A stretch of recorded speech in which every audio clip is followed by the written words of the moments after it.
Have you ever wondered what would have to happen in a few simple preseason tests for McLaren to start talking in a low voice that this is title or nothing? Because that's exactly what happened in the second week of Bahrain. While many were looking at isolated times and speculating on fuel loads, Lando Norris was doing something much more serious, combining pure qualifying speed with race consistency, without mistakes, without drama, and with an authority that left both Oscar Piastri and Andrea Stella shocked. It wasn't just a 133. It wasn't just leading a table. It was the way the MCL40 responded in every simulation, in every long run, in every configuration change. It was the internal feeling that this car is not there to fight for podiums, but for something much bigger.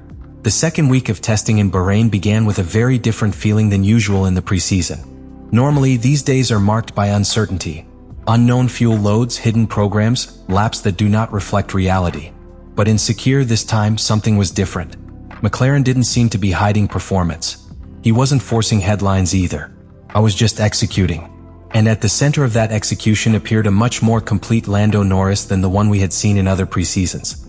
In qualifying simulation, Norris was not only fast, it was consistently fast. The 1 minute and 33.453 seconds with C4 tire was not a coincidence. He narrowly edged drivers like Russell and Verstappen in relatively comparable conditions. There may be nuances due to compounds and fillers, but the key data is not the exact figure. The car generated immediate grip. He warmed up quickly. It allowed braking to be attacked without excessive preparation for the turn. That speaks of balance. And when a car has balance, the driver can exploit his natural style. The most striking thing is that Norris did not need an extremely conservative, perfect lap to build the time. He could push in the first sector without compromising the third. And in Bahrain, the third sector is the final judge. Technical curves, little grip, demand for clean traction and sensitivity to dirty air. That's where many cars get nervous. The MCL40 in Norris's hands seemed stable. But if the thrown lap was the visible headline, the real impact came in long runs. McLaren completed days of more than 150 combined laps, including a 158-lap day in the middle of the second week. While some rivals were dealing with software and energy management issues under the new 2026 regulations, McLaren was racking up the miles. No dramas. No long stops. No critical interruptions. Norris alternated high-fuel stints with full race simulations. And there appeared the second key piece: consistency. There were no artificial peaks. There was no abrupt drop in pace after just a few laps. The times remained within the expected range of race pace. That, in a test, is gold, because it reveals that the car is not only fast when everything is perfect, but also works when the variables get complicated. Oscar Piastri also completed his program solidly, but internally the comparison began to draw a clear reality. Norris was extracting something else. It wasn't just a matter of tenths. It was the feeling of control. The aggressiveness measured at the entrance of the curve. The way he attacked braking points without blocking. Precision when opening throttle on slow starts without compromising rear stability. That is not measured only with a stopwatch. It is perceived in the telemetry and in the attitude of the car. Andrea Stella, observing the set, quickly understood what they had at hand. The MCL40 was not simply a competitive evolution. It was a car with margin, with a wide window, with the ability to adapt. And that completely changes the narrative. Because when a team comes out of the second week of testing with speed, reliability, and consistency aligned, they stop thinking about being competitive. Start thinking about bigger goals. As the days in Sakhir progressed, McLaren's program stopped focusing solely on checking basic correlations.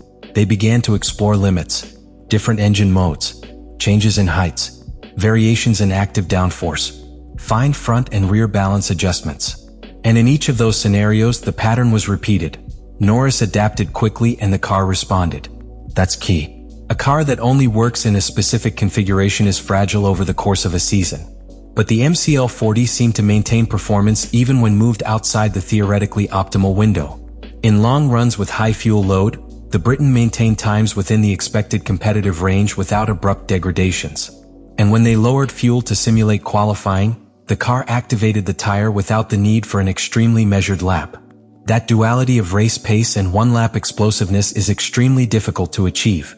This is where the internal reaction comes in. Piastri, who was running his own program with precision, began to notice something evident in the comparative data. It wasn't simply a matter of Norris being a few tenths ahead. It was the way he built the return. Stability in the third sector.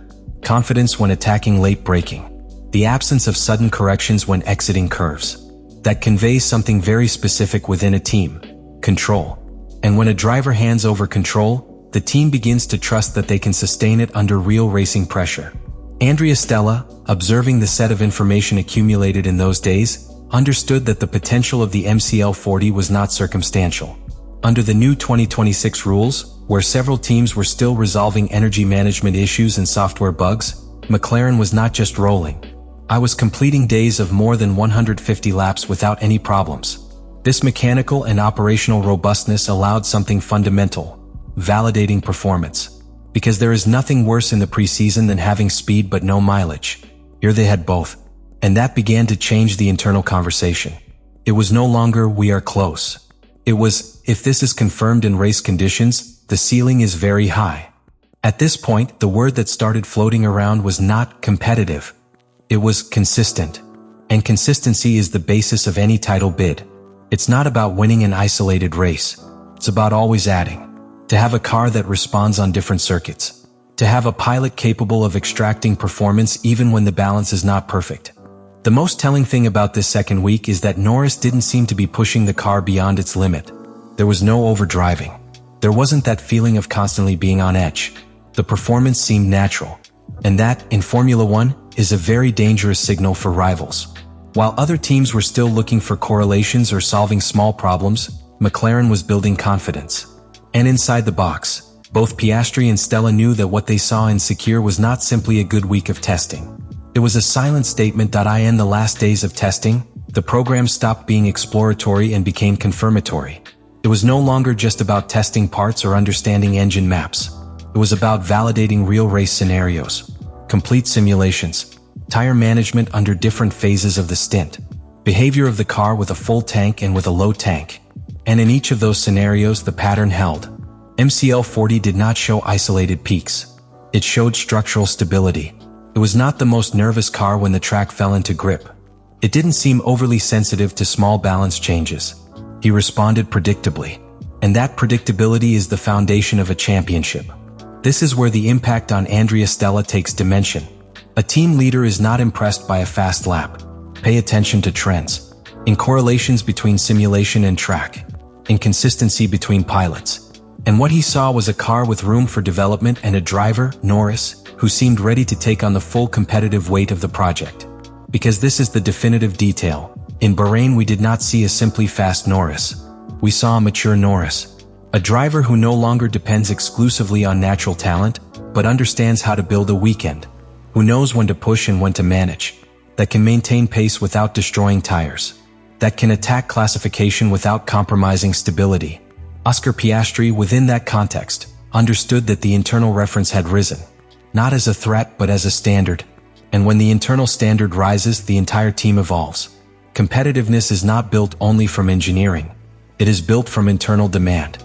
Lando Norris wasn't just fast. It was complete. He showed speed in qualifying, consistency in long runs, maturity in car management, and an accurate reading of the car's limits. There was no hype, no desperate attempts to make headlines. There was control. And when performance is born from control and not extreme risk, the potential becomes much stronger. But there is a fundamental nuance. The tests do not award points or titles. What has been seen in Bahrain is a promise. A promise backed by times, mileage, and consistency. Now that promise needs to be confirmed when the timer really counts, when the pressure mounts, and when the opponents show their full hand. What did stand out in that second week in the desert is that McLaren is not simply waiting for opportunities. You are ready to create them. And if the MCL40 maintains stability and Norris maintains this level, the conversation of the season will not revolve around whether they can compete, but whether they can conquer. Let me know in the comments what you think about all this.